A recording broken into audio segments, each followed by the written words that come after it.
Hello നമസ്കാരം, ഞാൻ ബിൻസി. എല്ലാവർക്കും എൻ്റെ പുതിയൊരു വീഡിയോയിലേക്ക് സ്വാഗതം. നല്ല ഈസി ആയിട്ടുള്ള ഒരു ചില്ലി പോർക്കിൻ്റെ റെസിപ്പി നോക്കിയാലോ. നമ്മളെപ്പോഴും പോർക്ക് തേങ്ങാക്കൊത്തൊക്കെ ഇട്ട് നല്ല റോസ്റ്റ് ചെയ്ത് വരട്ടിയൊക്കെ അല്ലേ ഉണ്ടാക്കാറ്. അപ്പോൾ ഒരു വെറൈറ്റി ആയിട്ട് കഴിക്കണമെന്ന് തോന്നുമ്പോൾ ഉണ്ടാക്കാൻ പറ്റിയ ഒരു റെസിപ്പിയാണ് ഈ ചില്ലി പോർക്ക്.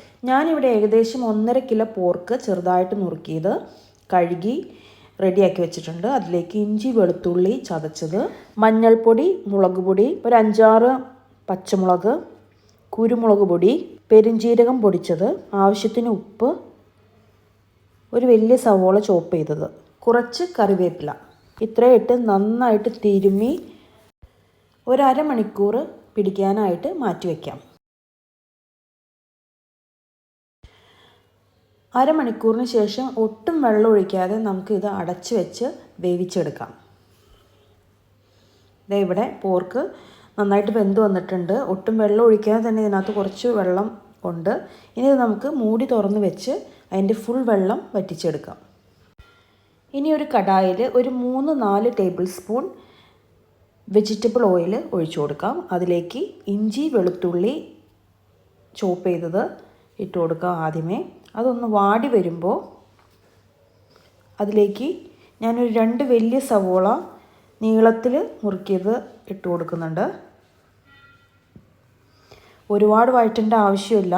ഇത് ജസ്റ്റ് ഒന്ന് വാടാൻ തുടങ്ങുമ്പോഴത്തേക്കും നമുക്കതിലേക്ക് ഞാനിവിടെ ഒരു ഗ്രീൻ ക്യാപ്സിക്കം ആണ് എടുത്തിരിക്കുന്നത്. പല കളേഴ്സിലുള്ള ക്യാപ്സിക്കം ഉപയോഗിക്കുകയാണെങ്കിൽ അവസാനം കാണാൻ നല്ല ഭംഗിയുണ്ടാവും. പക്ഷേ എൻ്റെ കയ്യിലിപ്പോൾ ഗ്രീനേ ഉള്ളൂ, അത് ഞാൻ ഉപയോഗിച്ചു. അതൊന്ന് വാടിക്കഴിയുമ്പോൾ ഞാൻ അതിലേക്ക് 2 ടേബിൾ സ്പൂൺ സോയ് സോസ് ഒഴിച്ചു കൊടുക്കുന്നുണ്ട്. അതുപോലെ തന്നെ 2 ടേബിൾ സ്പൂൺ ടൊമാറ്റോ സോസ്, പിന്നെ ഒരു 2-3 table spoon red chilli sauce. അത് ഓരോരുത്തർക്കിടെ എരിവ് ഇഷ്ടമുള്ള അനുസരിച്ച് ഇതിൻ്റെ അളവൊക്കെ നമുക്ക് ഒന്ന് അഡ്ജസ്റ്റ് ചെയ്തിട്ട് കൊടുക്കാവുന്നതാണ്. എല്ലാം കൂടെ ഒന്ന് ഹൈ ഫ്ലെയിമിലിട്ട് വേണം ഇതൊന്ന് വഴറ്റിയെടുക്കാനായിട്ട്.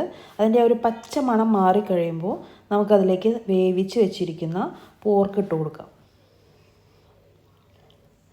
എല്ലാം കൂടെ ഒന്ന് നന്നായിട്ട് മിക്സ് ചെയ്ത് കൊടുക്കാം. നമ്മുടെ ചില്ലി പോർക്ക് ഇവിടെ റെഡി ആയിട്ടുണ്ട്. ഇടയ്ക്ക് പോർക്ക് ഒന്ന് വെറൈറ്റി ആയിട്ട് ഉണ്ടാക്കി നോക്കണമെന്ന് തോന്നുന്നവർക്ക് ട്രൈ ചെയ്യാൻ പറ്റിയ ഒരു അടിപൊളി ഐറ്റമാണ്. ചില്ലി ചിക്കനൊക്കെ ഇഷ്ടമുള്ളവർക്ക് എന്തായാലും ഈ ചില്ലി പോർക്കും ഇഷ്ടമാവും. നല്ല ഈസി ആയിട്ട് ഉണ്ടാക്കാൻ പറ്റും. അപ്പോൾ ഒരു റെസ്റ്റോറൻറ്റിൽ കിട്ടുന്ന അതേ രുചിയിൽ തന്നെ നമുക്ക് ഈ ചില്ലി പോർക്ക് വീട്ടിലുണ്ടാക്കി നോക്കാം. ഞാൻ ദേ മേളിൽ ഒരു ഗാർണിഷ് ചെയ്യാനായിട്ട് കുറച്ച് വൈറ്റ് സെസമി സീഡ് വിതറി കൊടുത്തിട്ടുണ്ട്. അപ്പോൾ എല്ലാവരും ട്രൈ ചെയ്ത് നോക്കിയിട്ട് അഭിപ്രായങ്ങൾ അറിയിക്കുക. Take care, by.